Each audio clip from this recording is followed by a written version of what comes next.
Buenas noches amigos de YouTube, mi nombre es Octavio Lara y soy estudiante de la Facultad de Medicina de la Universidad Veracruzana y vengo a transmitirles un tema que podrá parecerles no muy interesante, pero de hecho es uno de los más importantes en cuanto a conocimiento científico. Voy a hablar desde la inmunopatogenia, de las micosis y de las parasitosis.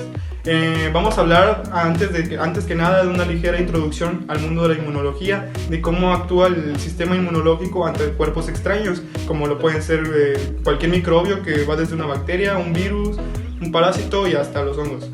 Y bueno, en cuanto a la inmunología de las micosis, vamos a hablar sobre la inmunología normal, la humoral y la celular, y abarcando temas como la hipersensibilidad de tipo 3 y todo lo que nos concierne en cuanto a la inmunología de las micosis. Y en parásitos también veremos cómo actúa el sistema inmunológico con su inmunología celular y humoral y el sistema inmunológico adaptativo y el de la primera respuesta, la respuesta innata. Y bueno, al final vamos a hacer una ligera conclusión de lo que saquemos. Vamos a dar paso al video. Bueno, comencemos con una leve definición de lo que es el sistema inmunológico. Este se encarga del reconocimiento y la diferenciación entre lo que forma parte de una persona y lo que es ajeno a ella. Es como cuando se trata de trasplantar un órgano a esta persona y el sistema inmunológico lo rechaza debido a que no pertenece a las células del sujeto. Bueno, este sistema está constituido además por órganos linfoides y vasos linfáticos, en donde también abarcan ganglios. Los órganos linfoides primarios son la médula ósea y el timo. En el timo se capacitan a las células que vamos a hablar más adelante, las células T, donde se desarrollan también todos los organismos celulares que participen en la respuesta inmunológica. Además, están los órganos linfoides secundarios, que son básicamente los ganglios linfáticos de los que les hablaba, donde se producen los mecanismos que median la respuesta inmunológica. Y bueno, las células son los glóbulos blancos que se encuentran en la sangre, o también se les llaman leucocitos. Son las células encargadas de la respuesta inmunológica. Bueno, hay dos líneas de células, que son la línea meloide, que son los neutrófilos, que están aquí, que tienen forma de U, en una tinción de hematoxilina y eosina, se tiñen de esta manera, y los basófilos y los eosinófilos, que se tiñen de esta manera, y que si se dan cuenta los basófilos están teñidos con mayor intensidad, los eosinófilos con menor intensidad, los monocitos y los macrófagos, que veremos más adelante. Y la segunda línea son los linfocitos B y los linfocitos T, las células natural killer, que puse una caricaturita aquí por aquí, y los natural killer T, que son diferentes, y las células linfoides innatas, que casi no se ven, pero igualmente hay que mencionarlas. El sistema inmune cuenta con dos respuestas inmunológicas, la respuesta inmunológica innata y la respuesta inmunológica adaptativa.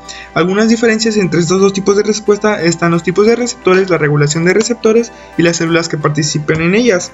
Y también el tipo de respuesta, que prácticamente en el innata es inmediato y en la adaptativa puede durar hasta semanas, y la generación de memoria, que la innata no tiene esta adaptación de memoria y la adaptativa sí lo tiene.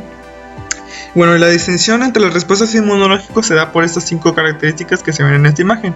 Por la especificidad, que un sistema inmunológico es capaz de responder a alteraciones homeostáticas, ya sea por daño celular o microorganismos patógenos, ya que hay una gran variedad de moléculas durante las alteraciones orgánicas o infecciones. El sistema inmunológico debe ser capaz de detectarlas de manera específica. Bueno, los receptores de respuesta innata se conocen PAM, que por sus siglas en inglés Pathogen Associated Molecular Patterns, que significa patrones moleculares asociados a patógenos, y así como DAM, que es el patrones moleculares asociados a daño, como lo habíamos estado diciendo, y se le denomina PRR a los receptores de reconocimiento de patrones, a estos dos tipos de receptores. Y bueno, también existen los receptores de respuesta inmunológica adaptativa, que son los TCR o receptores de células T, y los BCR o receptores de células B, y anticuerpos secretados por las células plasmáticas, como ahorita vamos a ver aquí en la diversidad. Bueno, la diversidad es en el mismo contexto con lo anterior. Las células deben contar con gran variedad de receptores. En la respuesta inmunológica adaptativa, el TCR, el BCR o los anticuerpos sufren alteraciones genéticas durante su desarrollo en los locus, que son lugares en donde se presentan muchos genes, y que presentan especificidad única, lo que se conoce como... estos procesos generan múltiples células con receptores que presentan una especificidad única. y lo que se conoce como una generación de especificidad. Y bueno, aquí vemos una célula plasmática generando un anticuerpo en donde se podría decir que ya pasó por el locus y tiene sus genes codificados para adaptarse a los receptores del antígeno. Y bueno, en tercera instancia tenemos a la tolerancia. La tolerancia es un proceso mediante el cual los leucocitos son capaces de ignorar las células del organismo. Bueno, en este caso el linfocito T no reconoció, reconoció la célula del organismo, pero la tomó como un agente patógeno y produce la apoptosis. Aquí no lo ignoró. En el segundo caso ignoró a la molécula propia y bueno, pues sobrevive. Y la memoria inmunológica, bueno, es la generación de una respuesta de reserva después de que el agente es eliminado. Es como en el caso de las vacunas con virus atenuados, en donde la respuesta adaptativa después de eliminar el antígeno se guarda, por así decirlo, en la memoria por medio de los linfocitos B, que aquí está, el linfocitos B y las células plasmáticas, que después de si vuelve a presentarse el mismo patógeno o el mismo patrón, la memoria inmunológica ya va a saber el procedimiento a seguir para eliminar este patógeno. Y bueno, por último, la quinta característica es la especialización de la respuesta. Bueno, hay agentes infecciosos que tienen la capacidad de proliferar en el espacio extracelular o intracelular, como lo veremos más adelante con los hongos y los parásitos. Bueno, estas dos respuestas tienen mecanismos capaces de eliminar ambos tipos de patógenos. Bueno, las células plasmáticas y las células B, los linfocitos B, están se encargan de los patógenos que están en el medio extracelular, y las células T se encargan de los virus o agentes con algún tipo de transformación, o también en las células intracelulares, como podemos verlo aquí. Bueno, aquí vemos una inmunoglobulina que es un anticuerpo y se encarga de los agentes extracelulares, o también podemos ver en los agentes intracelulares estas células T que están proliferando perforinas y granzimas, que se van a encargar de eliminar el agente intracelular. En esta imagen podemos ver el caso de un proceso inflamatorio, en el primer paso se da el reconocimiento del proceso molecular asociado a daño o asociado a patógenos. En este caso creo que es a daño, y en donde en el segundo paso sería que las células dendríticas liberarán citocinas, o en el caso de los mastocitos podrían liberar histamina, prostaglandinas y leucotrienos, que harían que se hincharan las paredes de los vasos. Al hincharse las paredes de los vasos, como los vasos son muy permeables,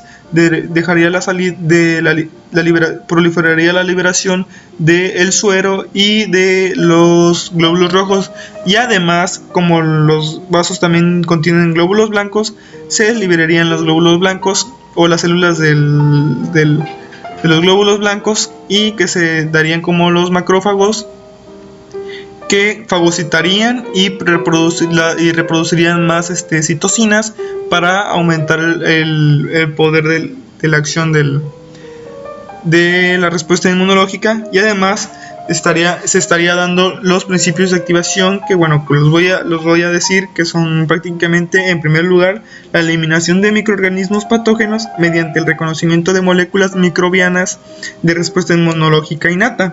Después sería la liberación de citocinas, como ya lo habíamos visto, y la presentación de antígenos, que permite la interacción entre los dos tipos de respuesta, porque una no puede darse antes que la otra, sino que se dan prácticamente simultáneamente.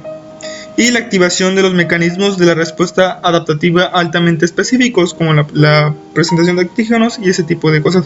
Y el establecimiento de una memoria inmunológica, lo que ya habíamos visto acerca de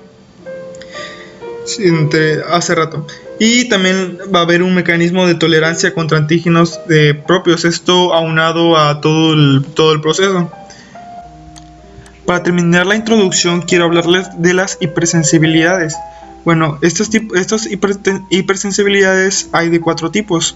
La hipersensibilidad de tipo 1, que también se le conoce como alergia, que se da por los linfocitos T, H2, anticuerpos, inmunoglobulinas E y mastocitos. Bueno, en el caso de los mastocitos, liberan mediadores que actúan sobre los vasos sanguíneos y el músculo liso, así como citocinas que reclutan células inflamatorias y las activan.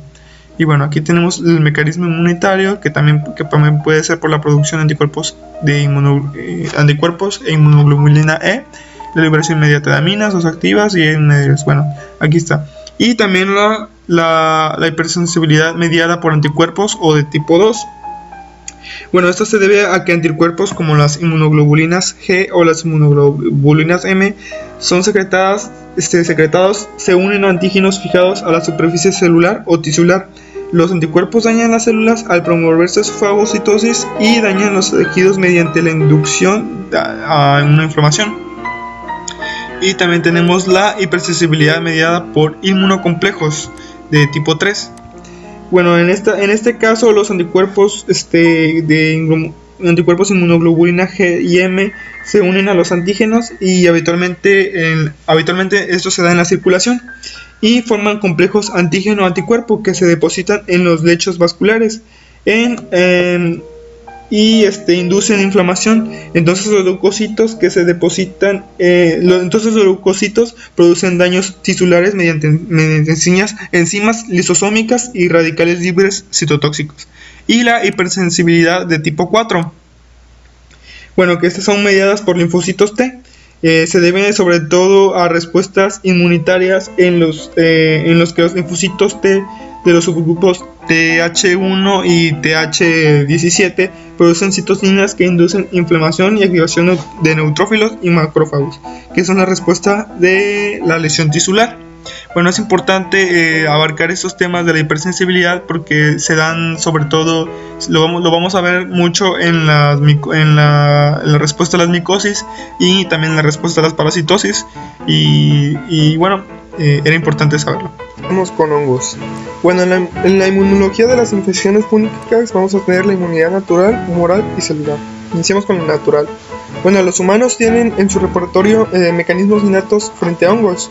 Entre ellos está el sebo de la piel, el pH, los compartimientos y sobre todo los receptores de reconocimiento de patógenos que ya los habíamos mencionado, capaces de unir a estructuras químicas conservadas en los hongos. En el primer encuentro que va a tener el hongo con el humano, si no está inmune, lo va a repeler las barreras naturales, o sea, la piel y las mucosas. Y cuando existe un fallo colectivo de los mecanismos mencionados, bueno, puede establecerse una infección local o mayor, que puede llegar hasta una infección sistémica, pero lo normal es que no pase de una cutánea o subcutánea. De hecho, por eso no vamos a hablar de mucho de las cutáneas y subcutáneas, sino de las sistémicas y de las oportunistas. Bueno, también aquí están los RRP, como ya lo hemos visto, que son el TLR2 y el TLR6. Y bueno, un trauma en la piel o la mucosa puede predisponer una infección fúngica, como también lo puede ser el tratamiento con inmunosupresores o también tener diabetes o algún síndrome metabólico y también SIDA. En cuanto a inmunidad humoral se habla, los hongos mejor estudiados son la Candida albicans y el Cryptococcus neoformans, que en datos recientes marcan que una investigación se ha demostrado que anticuerpos monoclonales seleccionados se suministran pasivamente pueden proteger contra estas variedades de hongos. Bueno, esto también se puede identificar que hay anticuerpos protectivos y no protectivos contra esta variedad de hongos, lo que quiere decir que en una respuesta policlonal, estos son los monoclonales, en una respuesta policlonal el efecto no sería tan bueno porque atacarían otros anticuerpos que no son protectivos contra y debilitarían el efecto de los protectivos. Bueno, y además casi todos los hongos son susceptibles a la muerte inducida por este tipo de anticuerpos y el de complemento, que puede ser el de oponización. Cuando se hable de inmunidad humoral, vamos a hablar más que nada de anticuerpos, y cuando hablemos de inmunidad celular, vamos a hablar de ese tipo de células que vemos aquí, las células blanco. Bueno, se asume que la inmunidad contra las micosis es esencialmente celular, en donde van a participar macrófagos, neutrófilos, células natural killer y linfocitos T, donde los macrófagos van a ser los que van a fagocitar, las células natural killer van a ser las que se van a comer el tejido dañado, y los linfocitos los que se van a encargar pues, prácticamente del antígeno secretando citocinas. Bueno, las observaciones experimentales indican que la respuesta protectiva está fuertemente asociada a una subpoblación de TH1, que va a ser productora de interferón y de interleucinas tipo 2, que son citocinas, y también de forma opuesta las citocinas asociadas a TH2, porque la anterior era de TH1, interferirán en la resolución frente a la cándida, porque, bueno, como ya habíamos mencionado, los más comunes son Candida albicans y Cryptococcus neoformans. Y bueno, también vamos a ver que el interferón va a promover eficientemente el switch o el cambio al isótopo de la inmunoglobulina G2, y la interleucina 2 va a hacer el switch o el cambio junto con la interleucina 5 a la inmunoglobulina A. Ahora comencemos con las características inmunológicas de acuerdo con su clasificación, que como ya lo dije, solamente veremos las sistémicas y las oportunistas, debido a que las cutáneas y subcutáneas normalmente son repelidas por las primeras barreras, que son los RRP y las mucosas y bueno, la piel. Bueno, empecemos con la paracoccidiomicosis. Bueno, sus características inmunitarias son que son levaduras grandes, que son más grandes que los fagocitos, que en ocasiones se forman microabscesos entre los granulomas, y el compromiso inmunitario origina la diseminación, que bueno, todos van a afectar al pulmón, debido a que el mayor inóculo se da por la aspiración de los artroconidios de estos hongos, que después van a pasar a su fase levaduriforme en el organismo por el cambio de temperaturas. Bueno, la localización de este hongo va a ser predominantemente extracelular, o sea, las levaduras van a ser extracelulares. Y bueno, los datos de laboratorio marcan que las anomalías van a marcar anomalías en la placa de tórax, que en cortes histológicos son importantes para establecer este diagnóstico, y algunos tests utilizados para el diagnóstico incluyen una inmunodifusión o fijación del complemento y bueno, ese tipo de cosas. Y bueno, su evolución en la enfermedad, si no es tratada, presenta una mortalidad del 20 al 90%, solamente hay un 10% de que se cure por sí sola. Y bueno, en cuanto a la coccidiomicosis, vamos a tener que sus características inmunitarias le van a conferir esferas características que también se les conoce como esférulas del hongo, que son refractarias a la fagocitosis, y las esporas liberadas exceden el tamaño a los fagocitos. Bueno, la localización predominante del hongo va a ser, las esferas se van a encontrar extracelulares, y los datos de laboratorio van a marcar anomalías en la radiografía de tórax, leucocitosis y eosinofilia, por la activación de los glóbulos blancos, de estas células de los glóbulos blancos. Y bueno, también va a haber una inmunodifusión con el antígeno TPA y el CFA. La evolución va a ser, puede presentarse en su manifestación aguda, crónica o diseminada. La coccidiomicosis pulmonar aguda presenta sintomatología variable y puede evolucionar favorablemente aún sin tratamiento, no como en la que acabamos de ver de la paracoccidiomicosis. Bueno, en la histoplasmosis vamos a tener que sus características inmunitarias le confieren un hongo levaduriforme que se localiza en el interior del macrófago. Los granulomas son frecuentes y la enfermedad reviste mayor gravedad en pacientes con SIDA, y la remisión es acompañada con fibrosis y cicatrización, y calcificación pulmonar. La localización de este hongo va a ser intracelular, a diferencia de los anteriores que vimos que son extracelulares. Y los datos de laboratorio van a mostrar una leucopenia, una leucocitosis, anemia y plaquetopenia. Cuando la presencia de las levaduras en las muestras histológicas poseen un valor diagnóstico por sus características micológicas, morfológicas. Y la evolución en general va a ser la enfermedad se resuelve en forma espontánea. La diseminación hematógena es letal en ausencia del tratamiento, pero puede haber insuficiencia suprarrenal años después de la enfermedad. En la reactivación endógena, la mortalidad aún con tratamiento es muy elevada, es del 60 a 80%. Y bueno, y ahora pasemos con las micosis sistémicas por patógenos oportunistas como son la cándida y ese tipo de hongos. Bueno, la característica inmunitaria de la cándida es que la puerta de ingreso es la flora normal del huésped, porque la cándida se encuentra en la flora cocoide del huésped. Y bueno, las barreras inespecíficas son relevantes en la protección contra cándida. Por eso los neutrófilos desarrollan una intensa actividad fagocítica. Cuando hay neutropenia, la diseminación hemática es frecuente, la candidiasis mucocutánea, que se asocia a un inmunocompromiso celular. El reconocimiento de Candida albicans por el sistema inmune innato está compuesto por receptores de reconocimiento de patógenos, que ya los habíamos visto, que son los RRP, y los receptores simil-TOL, que también se les llama TLR, y los receptores simil-lectina, que también son unos tipos de receptores relacionados con la cándida. Los manonos de la pared celular de la cándida son reconocidos por el receptor de manosa, el TLR4, el 5 y los fosfolipomanonos por los TLR2, y colaboran con el receptor de lectina en la producción de citocinas, que son las interleucinas 10 y la TGF-beta. Bueno, la localización de este hongo va a ser mayoritariamente intracelular, pero también los micelios pueden presentarse extracelularmente.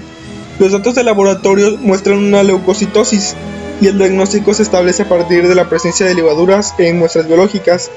La evolución de este hongo va a ser el tratamiento produce mejoría, pero no curación. Cuando hay compromiso de la válvula cardíaca, o sea, una endocarditis, debe efectuarse el reemplazo de la misma, y la reversión de la neutropenia mejora el pronóstico. Bueno, en cuanto a la criptococosis, sus características inmunitarias son levaduras rodeadas por cápsulas y tienen la propiedad de evadir los fagocitos. Las sustancias constitutivas de la cápsula inducen a una inmunosupresión. La forma predominante se presenta en pacientes con compromiso de la inmunidad celular, señalando la importancia de esta como principal mecanismo de efector. La localización de este hongo va a ser extracelular. Las levaduras se van a encontrar de forma extracelular, y los datos de laboratorio van a mostrar cultivos positivos de líquido cefalorraquídeo. Y bueno, la tinción positiva con tinta china y detección de antígenos también son una forma de identificar la morfología del hongo. Y bueno, la evolución es que los pacientes con inmunosupresión deben ser tratados crónicamente debido al ataque de este hongo. Y bueno, la aspergilosis también, no encontré una foto, pero la aspergilosis tiene una característica inmunitaria en la que en la actualidad, si bien se acepta que la inmunidad celular es el principal mecanismo de control de la infección, como lo habíamos mencionado desde un principio, en la inmunidad celular se sabe que ciertos tipos de respuesta humoral son protectores. Por ejemplo, la respuesta del tipo TH1, que es celular, es necesaria para la eliminación fúngica, mientras que la inmunidad TH2 normalmente correlaciona con mayor susceptibilidad a la infección. La defensa del organismo e inmunocompetentes frente a la aspergilosis se basa en el reconocimiento del patógeno, un rápido y un efectivo mecanismo innato de neutrófilos, y un tardío pero efectivo mecanismo adaptativo en particular por TH1, que son las células B, los linfocitos B. Y bueno, los daños tisulares pueden ser mediados por el sistema inmune, que pueden desarrollar una hipersensibilidad de tipo 1, que la vimos en la introducción, que es la de tipo alérgica, la de hipersensibilidad de tipo 3 y la de tipo 4, que es la conformación de granulomas. La localización predominante de las aspergillus va a ser en el árbol bronquial, que es el principal sitio de localización del aspergillus, pero va a ser extracelular. Y los datos de laboratorio van a mostrar un cultivo con secreciones que puede reflejar colonización temporal, y los cultivos de sangre nunca son positivos. La neutropenia es frecuente, y el título de precipitinas es fuertemente indicativo de aspergilosis pulmonar crónica. Cuando la evolución está críticamente influida por la rapidez del diagnóstico, se tiene que dar un diagnóstico rápido y oportuno, y el tratamiento antifúngico.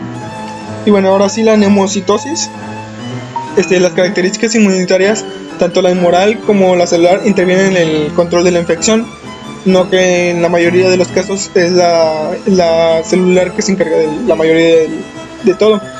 Bueno, y al igual que sucede con otros hongos, de inmunidad celular parecería ser crítica. De hecho, los niveles de CD4 se correlacionan con mayor probabilidad de contraer la enfermedad, porque pacientes que presentan bajos niveles de CD4 se encuentran más predispuestos. Y bueno, la localización de este hongo principalmente es a nivel de pulmón o del intestino también. Creo que del pulmón es el 95% de los casos y en el intestino el 5% de los casos. Bueno, los datos de laboratorio marcan el diagnóstico que se establece por observación microscópica y en el esputo inducido y el lavado broncoalveolar, porque como lo dije, pues la mayor parte del hongo se desarrolla, la mayoría de los casos se desarrollan en los pulmones, el 95%, y la inmunofluorescencia indirecta presenta valor discutible. La evolución de este hongo, el tratamiento con aerosoles puede prevenir formas larvadas de la enfermedad. Bueno, formas larvadas quiere decir, larvado en medicina quiere decir que revela padecimientos que no van de acuerdo a su enfermedad. O sea, sí. Y ocasionalmente puede presentarse un neumotórax. En cuanto a la patogenia producida por mecanismos inmunitarios, vamos a tener que las manifestaciones clínicas de hipersensibilidad son muy variadas, que van desde erupciones cutáneas, que se presentan en el curso de procesos infecciosos superficiales o profundos, síntomas respiratorios o profundos y en particular alergias respiratorias que pueden ser una asma o una rinitis. Y los cuadros se consideran mal definidos por la inhalación o la ingestión de las esporas fúngicas. Bueno, en la aspergilosis broncopulmonar alérgica, algunas manifestaciones pueden deberse a reacciones mediadas por inmunoglobulina E, que bueno, son el asma o pulmón de granjero mediada por inmunocomplejos, que vendría siendo las de hipersensibilidad de tipo 3. Bueno, aquí como podrán ver, ese es el hongo de Trichophyton rubrum y produce este tipo de granuloma que se manifiesta en forma de placas eritematosas. Este es uno menos frecuente, se presenta más de esta manera, eritematosas con un borde prominente. Bueno, es importante mencionar que todos los procesos crónicos asociados a infecciones por hongos implican los denominados linfocitos TSD4+ o plus, que secretan interleucina 17 o que también se denominarían TH17 los linfocitos, y que coordinan la respuesta inmune de un modo diferente a los que lo hacen la TH1 o las TH2, como lo vimos anteriormente. Bueno, desempeñan un papel fundamental en la respuesta contra bacterias extracelulares y pues los hongos. Las citocinas implicadas en el control de la actividad de TH17 son el TGF-beta, la interleucina 6 y la interleucina 17, como lo venimos diciendo. Y las células TCD4 de memorias productoras de interleucina 17 presentan una importante proporción de linfocitos reactivos frente a antígenos fúngicos. Esto sugiere que estas células son inducidas frecuentemente por respuesta inmune frente a los hongos. En cuanto a micosis que afectan a huéspedes con inmunocompromiso, como en la imagen podemos apreciar a un paciente con SIDA con la manifestación del sarcoma de Kaposi, que es lo más común cuando no es tratada debidamente.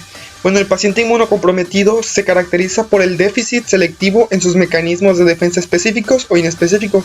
Esto quiere decir que su sistema inmunológico no está actuando de manera correcta y entonces no puede contraatacar al microbio debidamente, o en este caso el hongo. Y bueno, puede desarrollar cuadros infecciosos de elevada mortalidad, que son ocasionados por especies micóticas habitualmente presentes en la flora intestinal, la piel, la orofaringe y genitales, como lo es la Candida albicans, que está presente en la flora de la piel. Bueno, las células del sistema inmunológico reguladoras en las infecciones fúngicas son las células T reguladoras. Bueno, en la imagen se nota que las está deteniendo, pero esto no es del todo cierto, sino que solamente las inhibe un poco, por así decirlo. Bueno, en las infecciones por neumocitis Jirovecii, por ejemplo, las células T reguladoras limitan el daño tisular asociado a la destrucción inflamatoria. Y la regulación es un componente esencial de la respuesta inmune frente a la infección del hongo y las respuestas alérgicas mediadas por hongos. Y la inhibición de las células T reguladoras posibilita que los hongos superen la resistencia antifúngica, promoviendo la enfermedad. Por eso de ahí su importancia. Es importante contar con métodos diagnósticos basados en la detección de antígenos, debido a que las formas sistémicas de las infecciones micóticas presentan con frecuencia un desenlace fatal. Por eso es importante. Bueno, en el caso de Cryptococcus neoformans, en la actualidad se dispone de kits comerciales altamente eficaces para la detección de la cápsula del Cryptococcus. Estos kits pueden ser utilizados con diferentes muestras biológicas, como es el suero y el líquido cefalorraquídeo. En el caso de la ELISA, hay una prueba que es la ELISA y la aglutinación pasiva reversa de látex, que han sido utilizadas y presentan buena sensibilidad y especificidad. Los factores predisponentes, de acuerdo con las alteraciones inmunitarias, van a ser los siguientes. Bueno, la alteración está en este cuadro: la alteración, el factor predisponente y la afección micótica. La primera va a ser la barrera cutáneo-mucosa, que va a ser los factores predisponentes van a ser los quemados y el uso de catéteres y sondas. Y como ven, los principales agentes micóticos son la candidiasis, la mucormicosis en el caso de quemados, y de uso de catéteres la candidiasis. En las enfermedades oncohematológicas, oncohematológicas, sí, o sea, el cáncer y pues, la leucemia, que es prácticamente cáncer en la sangre, los linfomas y trasplantes. Van a ser también los agentes infecciosos, van a ser la candidiasis, mucormicosis, aspergilosis y fusariosis. Bueno, vamos a tener muy presente la candidiasis o la cándida en este tipo de como principal agente infeccioso, afección micótica, en la principal afección micótica, debido a que la candidiasis está presente en la flora del organismo. Otra alteración es la inmunidad celular, que pues es el SIDA. Y va a ser la candidiasis, la neumocitosis, la criptococcosis, las micosis sistémicas endémicas, o sea, las que forman parte de la flora. Y la inmunosupresión terapéutica, que puede ser por el trasplante de algún órgano sólido, va a ser la candidiasis, aspergilosis y criptococcosis. En las alteraciones de la hipersensibilidad de tipo 1 y 3 son personas atópicas, van a ser la aspergilosis broncopulmonar alérgica sobre todo, y las alteraciones funcionales o cuantitativas de neutrófilos, que pueden ser los inmunosupresores y el uso de glucocorticoides y la neutropenia. En el caso de los inmunosupresores va a ser la cándida, la aspergilosis y la neumocitosis y de agentes micóticos. Y en la neutropenia, la candidiasis, cigomicosis y aspergilosis. Ahora comencemos con la inmunología de las infecciones parasitarias. Bueno, en el caso de la interrelación hospedador-parásito, el fenotipo inmunológico durante la infección es el resultado de las influencias del control inmunorregulador del hospedador y de la actividad inmunomoduladora del parásito. Es posible que esta interacción conflictiva genere un estado no óptimo para el hospedador, con un control inadecuado con el hospedador o el parásito. Bueno, en este caso vemos una representación esquemática de la inducción fenotípica de las células T ante T coladoras y las consecuencias en la respuesta inmune frente a nematodos intestinales. Bueno, en primer lugar tenemos los patrones los PAMs, los patrones moleculares asociados a patógenos derivados de los vermes, que son los nematodos, y otros parásitos que estimulan los receptores de patrones moleculares de patógenos presentes en la superficie de las células presentadoras de antígeno. Esto incluye las células dendríticas, que bueno, se denomina CD también.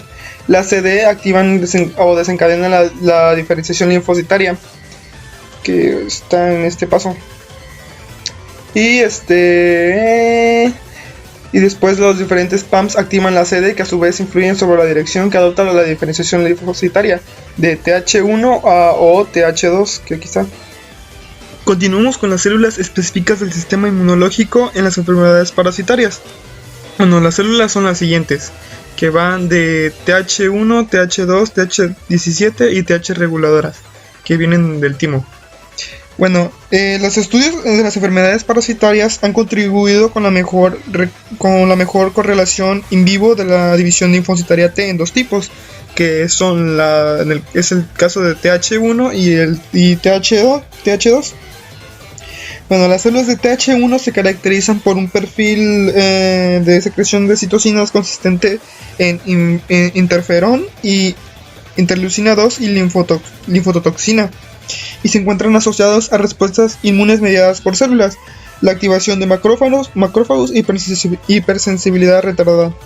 Contrariamente, los TH2 producen interleucina 4, 5, 6, 9, 10 y 13, que promueven la colaboración de respuestas inmunes humorales y se asocian a la proliferación de células B, que también dan un cambio isotópico a inmunoglobulinas G1, inmunoglobulinas E2,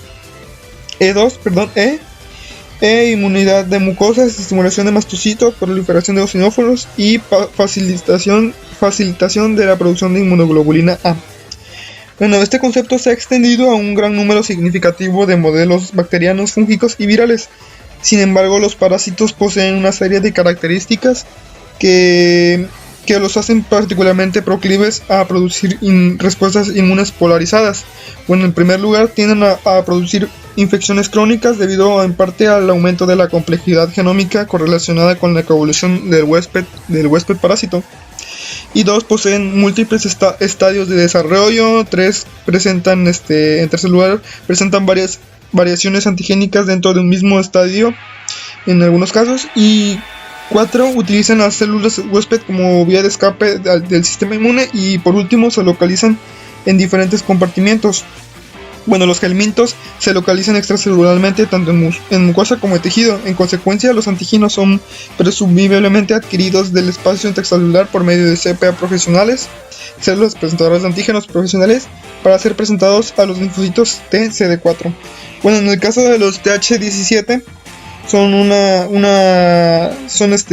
por así decirlo, fueron descubiertos recientemente debido a que se replantearon en el paradigma de TH1 y TH2, debido a que también había células T que secretaban interleucina 17, y entonces como no vieron que no eran, la probabilidad era de TH1 y TH2, pues decidieron darle vida a estas células TH17, que por eso y producen interleucina 17.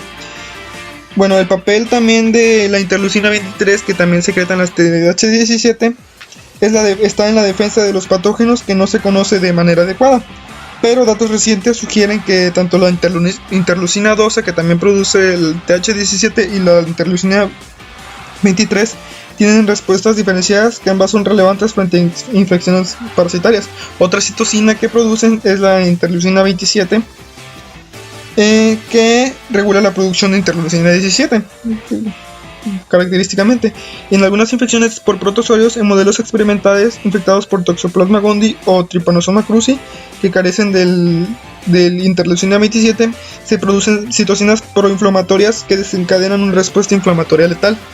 El defecto de inhibición de la citocina inflamogénica de interleucina 17 revela que el sistema interleucina 27 R es un regulador negativo de la inflamación mediada por TH1.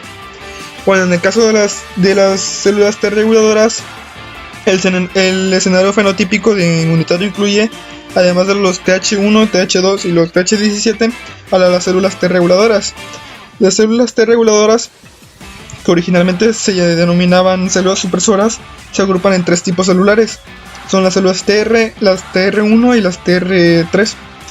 Bueno, si bien no han sido caracterizados de distintos tipos celulares, pueden distinguirse entre células naturales y células adaptativas. Las primeras son específicas para autoantígenos e influyen las células T y las células presentadoras de antígeno por contacto célula-célula, independientemente de las citocinas.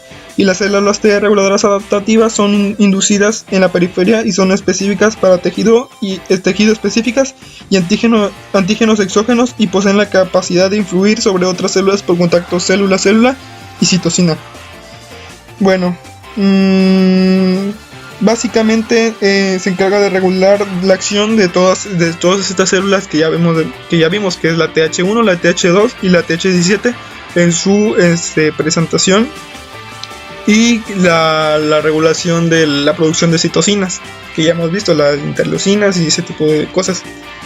Y bueno, aquí vemos un esquema que nos muestra que las T reguladoras reducida en inmunopatogenicidad positivo, compromiso de la inmunidad heteróloga negativa y mayor propensión a infecciones por otros parásitos es negativo gracias a las T reguladoras. Ahora los antígenos y factores tisulares que implicados. Bueno, se ha postulado una serie de mecanismos para explicar la polarización de la respuesta inmune en sentido de Th1 o Th2. Una explicación consiste en considerar que la respuesta está influida por antígenos estructuralmente distintos, que disparan específicamente la respuesta inmune en una dirección determinada. Existen algunas evidencias de esta hipótesis con antígenos de helmintos. Otro enfoque está orientado a considerar las citocinas como responsables de la polarización. Actualmente está probado que los patrones moleculares asociados a patógenos o a los factores tisulares, incluyendo las citocinas, determinan el fenotipo y la conducta de las células presentadoras de antígeno. Células presentadoras de antígeno que se denominan CPA. Bueno, la respuesta inmune innata está disparada cuando los patrones moleculares asociados a patógenos se unen a los receptores codificados a nivel de la línea germinal, como lo son los receptores Similtol, presentados en las células presentadoras de antígeno. La respuesta activada por PAMs es estereotipada para ciertos tipos genéricos de patógenos a los cuales ese PAM en particular se encuentra asociado. Y bueno, se encuentra asociado. Al margen de los PAM, también tenemos que la respuesta de las células dendríticas puede ser influida por factores tisulares, en particular las citocinas. De esta forma, los diferentes tejidos pueden favorecer más a un tipo celular, Th1, Th2 o los T reguladoras. Las células dendríticas cultivadas en presencia de interleucina 10 o TGF-beta inducen el fenotipo linfocitario de T reguladora. Y bueno, aquí tenemos algunos ejemplos del tipo de antígeno y sus observaciones. El tipo de antígeno para protectivos de la pared del huésped que desencadenan o inducen inmunidad protectiva para el huésped. Vamos a tener unas observaciones que están los etíopes antigénicos capaces de inducir respuestas inmunes efectoras. En el caso de los antígenos inmunopatológicos que inducen trastornos inmunitarios en el huésped, vamos a tener antígenos que desencadenan hipersensibilidad de tipo 1, antígenos implicados en la formación de inmunocomplejos, que es la de tipo 3, antígenos implicados en las reacciones de hipersensibilidad de tipo 4 también tenemos. Y en el caso del tipo de antígeno de protectivos para el parásito, la inmunidad inducida favorece al parásito. Tenemos varios antígenos que son los que están aquí. Ahora, la participación de las células presentadoras en la polarización linfocitaria. Bueno, las células presentadoras de antígenos, su participación es el desarrollo de la respuesta inmune adaptativa. Se encuentra críticamente influenciado por las señales tempranas de las células presentadoras o CPA. Dado que las CPA ocupan una posición crítica en la iniciación de la respuesta inmune, se han realizado numerosos estudios orientados a evaluar la capacidad de los parásitos de modular la respuesta inmune aferente. Con estas evidencias de que las señales producidas por determinadas células presentadoras orientan la respuesta en un sentido de Th1 o Th2, por ejemplo, los macrófagos y las células B sirven como fuente de interferona, interleucina 10, 12 y TGF-beta, que han sido caracterizados por tener importantes efectos sobre la diferenciación de TCD4. Bueno, la interleucina 4 parece ser el efector denominante para la polarización de Th2, y también la interleucina 4 es liberada por células natural killer, células de Th2 maduras, mastocitos y basófilos. Bueno, existen ligandos de varias poblaciones de CPA que pueden afectar el desarrollo de distintas poblaciones de CD4, diferenciándolas de Th1 o Th2. Bueno, los mecanismos de la respuesta inmune, dependiendo del tipo de parásito, la diferenciación de los linfocitos colaboradores puede orientarse en sentido Th1 o Th2 y generar mecanismos efectores relacionados con cada uno de ellos. Aquí tenemos, por ejemplo, el caso del un isotipo de inmunoglobulina E, en donde va a actuar mastocitos, basófilos o eosinófilos. Aquí podemos ver una especie de helminto, y depende de la especie del helminto van a actuar estos posibles tres tipos de células. Y bueno, los mecanismos efectores mediados por célula en forma de citotoxicidad con frecuencia no es muy efectiva sobre los parásitos y aumenta considerablemente el daño sobre el tejido propio. Sin embargo, existen evidencias que señalan lo contrario. O sea, se contradice. La función de los linfocitos citotóxicos puede ser inferida a partir de protocolos en los cuales se elimina los LTC mediante anticuerpos anti-CD8 y complemento, o bien modelos de ratones knockout para la BM2. Los ratones infectados con T. cruzi, con Trypanosoma cruzi, carecen de LTC y desarrollan infecciones letales. Resultados similares se observan en la leishmania. Bueno, y en el caso de los mecanismos efectores mediados por anticuerpos, y esos anteriormente fueron por células, estos por anticuerpos, los mecanismos efectores mediados por anticuerpos se pueden interferir en el curso de las infecciones parasitarias de diversas formas. Una de ellas es por la aglutinación inducida por anticuerpos, otra por el bloqueo de epítopes del parásito destinados a interferir con la unión del receptor de la célula hospedadora. Un tercer caso sería por la neutralización de toxinas parasitarias. Otro caso es la citotoxicidad mediada por anticuerpos y el complemento. Este mecanismo produce lisis del parásito y cambios en la permeabilidad vascular y genera oponocinas, como que es lo que el complemento por oponocinas, que incrementan la fagocitosis. De hecho, de eso se trata el complemento por oponocinas. Y los mecanismos de citotoxicidad celular dependiente de anticuerpos. Bueno, en estos mecanismos puede intervenir tanto la inmunoglobulina G y la IgE, pero a través de diferentes receptores y células efectoras. Y también la respuesta, en otro caso, es la respuesta inmune efectora frente a elementos mediada por inmunoglobulina E, que bueno, en este mecanismo mediado por IgE, que conduce a la liberación de mediadores de mastocitos y basófilos. Estos eventos se verifican en el compartimiento intestinal y respiratorio. Y otro mecanismo podría ser mediado por anticuerpos antiproliferativos. Otro mecanismo es mediado por macrófagos inducidos por inmunocomplejos, las reacciones de hipersensibilidad de tipo 3. Y los macrófagos y los neutrófilos, en conjunción con las inmunoglobulinas G, el complemento poseen una función central de la respuesta efectora frente a parásitos extracelulares. Bueno, mecanismos mediados por células natural killer. Las células natural killer presentan relevancia en la inmunidad inespecífica.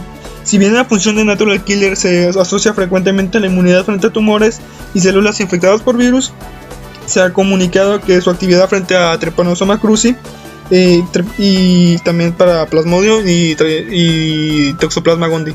En el caso de los mecanismos de evasión, existen diferentes estrategias que los parásitos utilizan para evadir el sistema inmune. Bueno, una de ellas es la evasión del sistema inmune humoral por internalización celular. En este caso, las diversas estrategias han orientado a evitar los mecanismos efectores humorales de diversas formas. La localización intracelular les permite escapar a los parásitos de los mecanismos humorales. Sin embargo, una vez en el interior de la célula, los parásitos deben evadir los mecanismos líticos intracelulares. Esa es la primera estrategia. La segunda estrategia es basada en la variación antigénica. Bueno, los trypanosomas africanos han desarrollado la capacidad de realizar un intercambio de los antígenos de superficie. Este mecanismo redirige la especificidad de la respuesta inmune, interfiriendo con los mecanismos específicos existentes en esta instancia. Una tercera estrategia está basada en inmunomodulación introducida por el parásito o sus productos. Esta estrategia desarrollada por algunos parásitos consiste en inducir alteraciones en los mecanismos efectores del sistema inmune. Un número considerable de parásitos utiliza esta estrategia. En la equistosomiasis, por ejemplo, la función de los linfocitos CD4 está disminuida, como puede valorarse en ensayos in vitro incubando los linfocitos en presencia de mitógenos. Este mecanismo está evidenciado por la disminución de la respuesta de hipersensibilidad retardada. En la leishmaniasis, el compromiso de la inmunidad celular está implicado en la progresión de la enfermedad y la eliminación de los linfocitos supresores que producen una evolución favorable de la enfermedad. Bueno, aquí tenemos un ejemplo de los diferentes tipos de mecanismos de evasión de la respuesta inmune. Tenemos al Plasmodium falciparum, que su variación antigénica, que uno de sus mecanismos de la variación antigénica, otro es la evasión de la respuesta inmune humoral, como lo habíamos dicho, y que se localiza en el eritrocito, se introduce en el eritrocito, o sea, digamos que pica el mosco, entra el parásito y como llega a los vasos sanguíneos se introduce dentro de las células en los glóbulos rojos. Bueno, también tenemos el del Trypanosoma cruzi, que tiene uno de sus mecanismos de evasión es la resistencia relativa a la acción de las enzimas lisosomales. Otro es el escape al citoplasma y también posee un análogo del DAF, que la verdad no sé qué es el DAF, pero bueno, es un mecanismo de evasión. El Toxoplasma gondii, interfiere con la fusión del fagosoma en el lisosoma. Y la leishmania induce la liberación de citocinas que interfieren con la activación de los macrófagos. Bueno, estos son algunos ejemplos de protozoarios. En el caso de los metazoarios o helmintos, tenemos que también en Ascaris lumbricoides el tamaño celular y la localización tisular. Eso, o sea, prácticamente el movimiento es del gusano, del helminto, le confiere este mecanismo de evasión. Y en el caso de la Trichinella spiralis es el enquistamiento, o sea, su forma de quistes, son como por así decirlo, como huevecillos de los mismos que se hacen como bolitas y es imposible pues para el sistema inmunológico pues dañarlos. Es una forma de protección. Y el schistosoma, que un mecanismo es la inactivación de los linfocitos T, bloquear por antígenos solubles y complejos inmunes y la interferencia de... Ahora entremos en la inmunidad frente a protozoos. Bueno, aquí vamos a hablar de la inmunidad tanto humoral como la celular en los distintos protozoos. Vamos a ver que en unos se da más la inmunidad celular que en otros la inmunidad humoral, porque unos se desarrollan de manera intracelular y otros de manera extracelular. Bueno, empecemos con la amibiasis. La amibiasis es producida por la enteroamiba histolítica, que es esta, y bueno, su inmunidad humoral. La infección aguda cursa con una evolución del título de anticuerpos en sangre que se evidencia en una semana después en la aparición de los síntomas. Los títulos pueden permanecer elevados durante varios años. Los isótopos implicados son la IgM y la IgG2. Cuando los anticuerpos bloquean la formación de abscesos. Experimentalmente pudo demostrarse que la incorporación de anticuerpos específicos en cultivos de amibas inhibe su crecimiento. La vía clásica y alterna de complemento se encuentran implicadas en la lisis de los trofozoitos. La vía clásica y la vía alterna, bueno, la vía clásica es la de, si no sé si se acuerdan, es la TH1 y la TH2, y la vía alterna es la TH17. Bueno, en cuanto a la inmunidad celular carece de valor diagnóstico y para evaluarla se utilizan pruebas de hipersensibilidad de tipo 4. Se debe tener presente que esta reacción es negativa durante la fase aguda. Los macrófagos intervienen en la reacción de tipo 4, en la reacción de HS de tipo 4. Este hecho, que se correlaciona con lo que se observa en los pacientes con amibiasis, utilizaron protocolos experimentales para confirmar la importancia de la inmunidad celular. Bueno, en el caso de la yardiasis o la ocasionada por Giardia lambda, bueno, en la inmunidad humoral, los anticuerpos de inmunoglobulina G producidos por estimulación de antígenos de Giardia permanecen elevados durante varios meses hasta la completa remisión de la enfermedad. En los pacientes con compromiso de la inmunidad humoral, la enfermedad es progresiva desfavorablemente con diarreas de gran intensidad. Durante el curso de esta infección se producen niveles detectables de anticuerpos. La producción de inmunoglobulinas M es de corta duración. La respuesta inmune humoral progresa hacia la producción de inmunoglobulinas del isotopo G, que se mantienen elevadas hasta la completa remisión de la enfermedad. Las infecciones con frecuencia tienden a producir formas clínicas asintomáticas y correlacionan con títulos de pacientes con SIDA que muestran diarreas no autolimitadas con bajos niveles de anticuerpos. La hipogamaglobulemia se correlaciona con anticuerpos de inmunoglobulina A y resultan de la importancia durante la lactancia. Bueno, en el caso de la inmunidad celular de la yardiasis, el primer nivel de acción es la respuesta celular que ocurre en la mucosa intestinal. Se produce un infiltrado polimorfo nuclear o PMN y mononuclear en el epitelio y en la lámina propia respectivamente. La infección puede progresar hacia una forma clínica caracterizada por síndrome de malabsorción. La localización generalizada de células inmunes en la mucosa provee evidencia indirecta del papel de la inmunidad celular en el control de la enfermedad. Bueno, y también está el caso de la toxoplasmosis ocasionada por Toxoplasma gondii. Bueno, en la inmunidad humoral, a pesar de que la toxoplasmosis aguda cursa con un título elevado de anticuerpos durante la infección, la capacidad protectiva de los mismos es discutida. O sea, la inmunoglobulina M específica se hace detectable a las 2 semanas de la infección.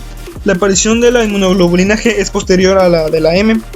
Regularmente así es lo que pasa con la aparición de las inmunoglobulinas, primero la M y después la G.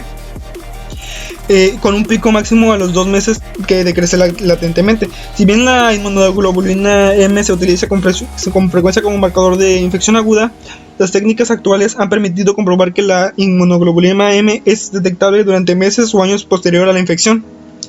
Bueno, la inmunoglobulina A puede ser detectada tempranamente y sus niveles pueden permanecer elevados durante casi un año. La detección de la IgA y la IgM en forma simultánea es la opción más apropiada para el diagnóstico en mujeres embarazadas. Bueno, en el caso de la inmunidad celular, los numerosos estudios han demostrado la importancia de la inmunidad celular en la protección contra Toxoplasma gondii. En modelos murinos han sido posible demostrar la asociación existente entre la depresión de CD4+ y la activación de la infección a nivel central. Bueno, los estudios de citometría de flujo han demostrado una inversión en los niveles de linfocitos T supresores, hecho que se correlaciona con la menor producción de interferón gamma y en pacientes sintomáticos respecto a de los asintomáticos cuando son estimulados in vitro con antígenos de Toxoplasma gondii. Y bueno, vamos también con la leishmaniosis, que es ocasionada por el protozoo Leishmania. La inmunidad celular en las variedades de ratón de resistentes a Leishmania mayor muestran el papel fundamental de los linfocitos T colaboradores del subtipo TH1 con un perfil característico de secreción de interferón gamma e interleucina 2. Contrariamente, el fenotipo de TH2 es dominante en aquellos modelos experimentales vulnerables a L mayor y a Leishmania mayor y se caracteriza por secreción de interleucina 4, 5 y 10. La Leishmania tiene la capacidad de persistir en el organismo aún después de una cura clínica de la enfermedad.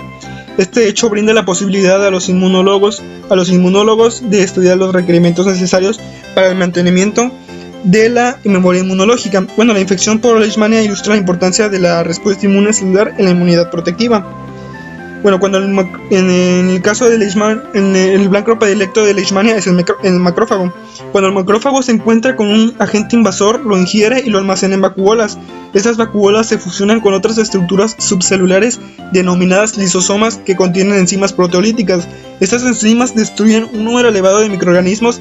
Sin embargo, algunos microorganismos sobreviven y se diferencian. El parásito no se multiplica y la célula es destruida. No obstante, el organismo cuenta con vías de transporte y expresión de componentes proteicos del patógeno de forma que puedan ser reconocidas por el sistema inmune. Los péptidos pertenecientes a los parásitos son expresados en la superficie celular asociada a la clase 2 y luego son presentados a los linfocitos T. Los que poseen receptores específicos que en presencia de las señales coestimuladoras apropiadas de AB7 proliferan en forma específica. Las formas flageladas de las distintas especies de Leishmania, una vez introducidas en el organismo, presentan estrategias para la supervivencia inicial. En el caso de la inmunidad humoral de la Leishmania, los pacientes con cualquiera de las formas clínicas de Leishmania cutánea desarrollan una respuesta de anticuerpos temprana a la infección que se mantiene durante la enfermedad y desaparece únicamente después de la eliminación de la mayoría de los parásitos. Estos anticuerpos no parecerían tener un papel relevante en la protección frente a la Leishmania y la correlacionan con la carga parasitaria, hecho que le confiere el valor diagnóstico y para el seguimiento de los pacientes tratados. Sin embargo, las inmunoglobulinas podrían tener propiedades efectoras diferenciales según el tipo de inmunoglobulina G. Bueno, en el caso de la modulación de liberación de citosina por Leishmania, este parásito sí lo tiene. Los parásitos pueden interferir la respuesta inmunitaria a través de varios mecanismos, en particular regulando la producción de citocinas e interfiriendo la presentación antigénica por macrófagos, que aquí demora la iniciación de la respuesta inmune.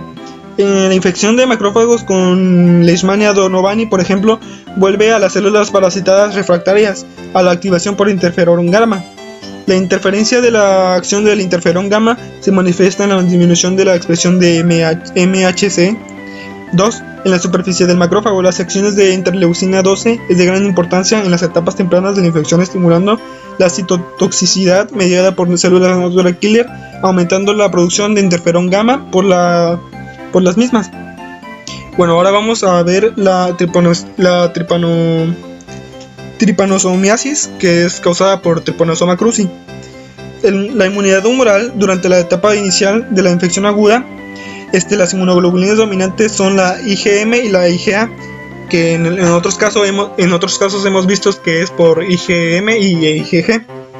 A pesar de que la respuesta inmune desencadenada con el parásito es efectiva, la infección puede persistir en estado activo en el huésped y progresar hacia la cronicidad. Prototípicamente, los pacientes chaguísticos con la enfermedad de Chagas crónicas se agrupan en determinados o sintomáticos y cardíacos sería de tipo 2. Cuando los síntomas están presentes, consisten en la presencia de disnea, síncope, embolia pulmonar y cardiomiopatía.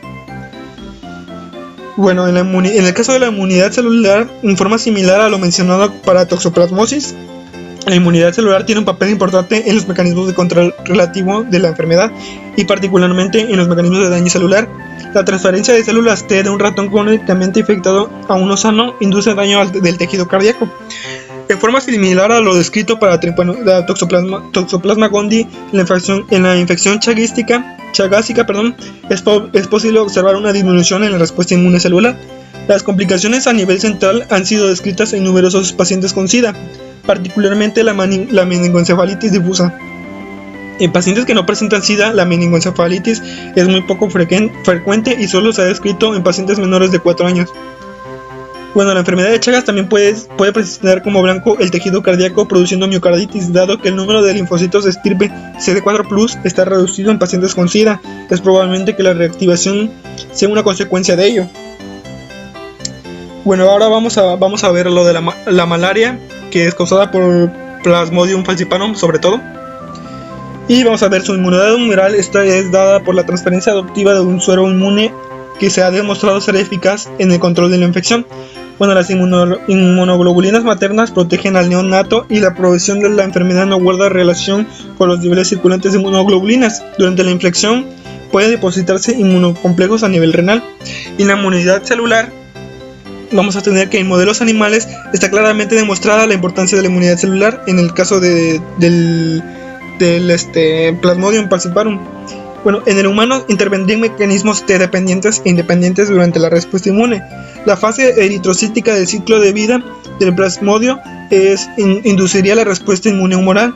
Las citocinas estarían implicadas en la activación de macrófagos que fagocitan los glóbulos rojos infectados y destruyen al parásito. Durante el curso de la enfermedad es posible detectar niveles circulantes elevados de interleucina 6 y TNF y receptores solubles al TNF. Los niveles elevados de TNF circulantes pueden resultar fatales y producir daño cerebral.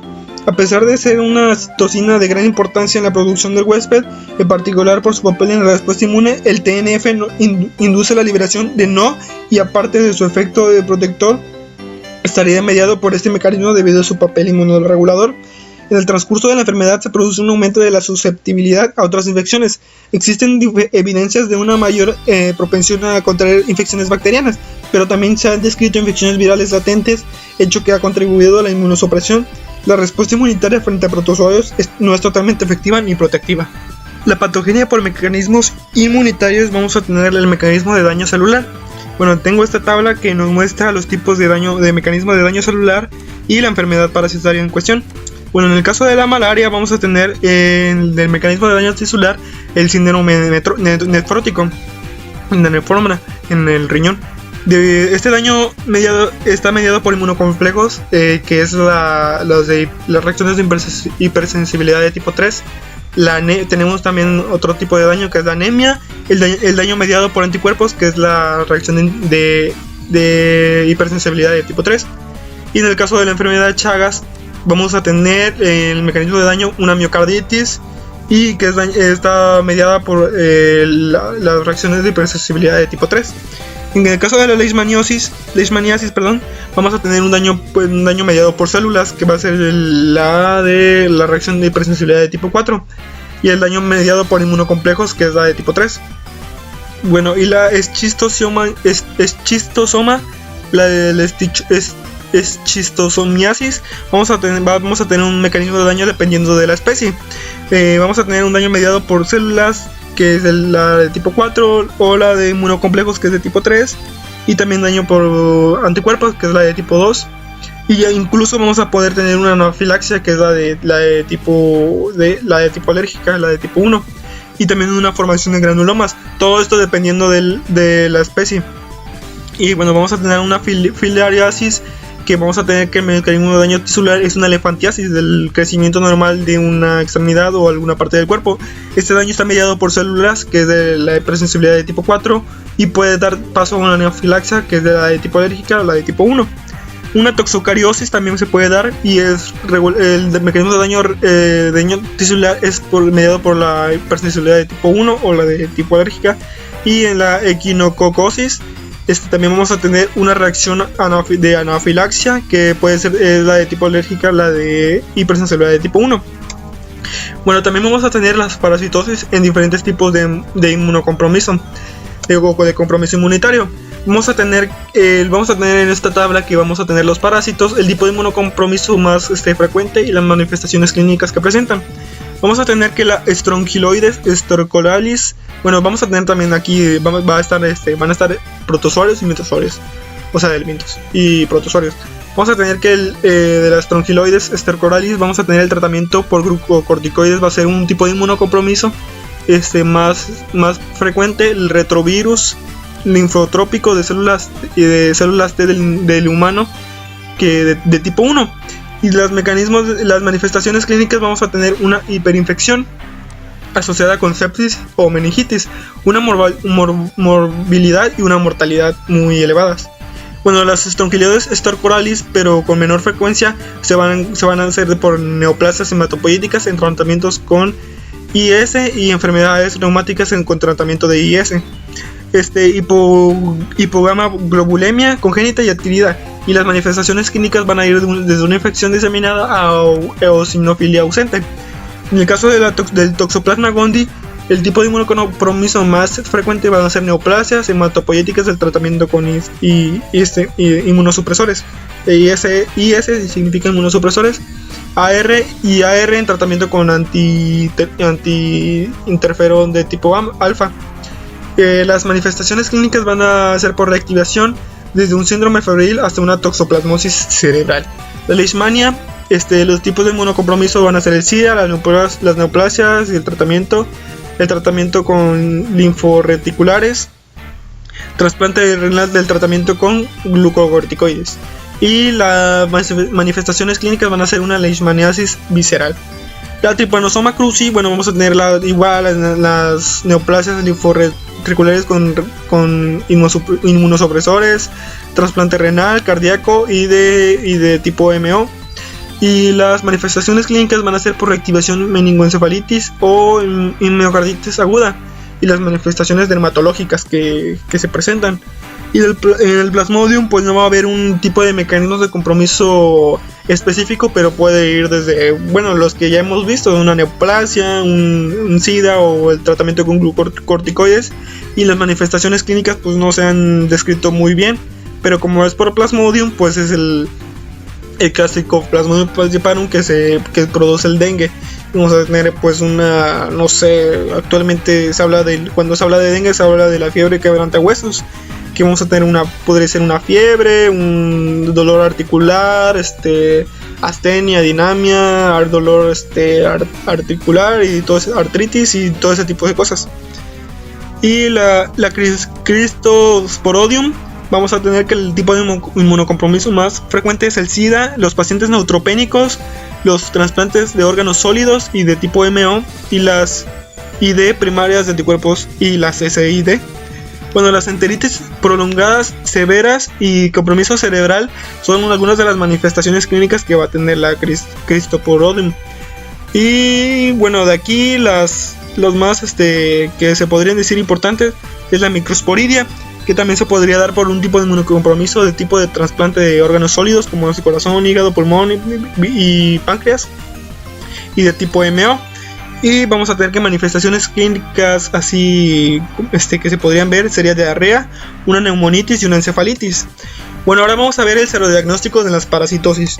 Bueno, el serodiagnóstico la verdad no es tan específico como si sería una investigación del organismo directamente con vista del microscopio o un cultivo.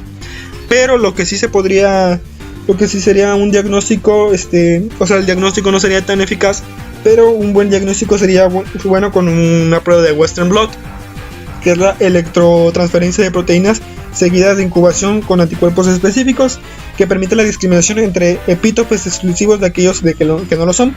Otra puede ser la que tenemos aquí, que es la del PCR, en donde vamos a tener la desnaturalización de las proteínas, la alineación, la extensión, para identificar los diferentes antígenos y el serotipo de los parásitos en este caso.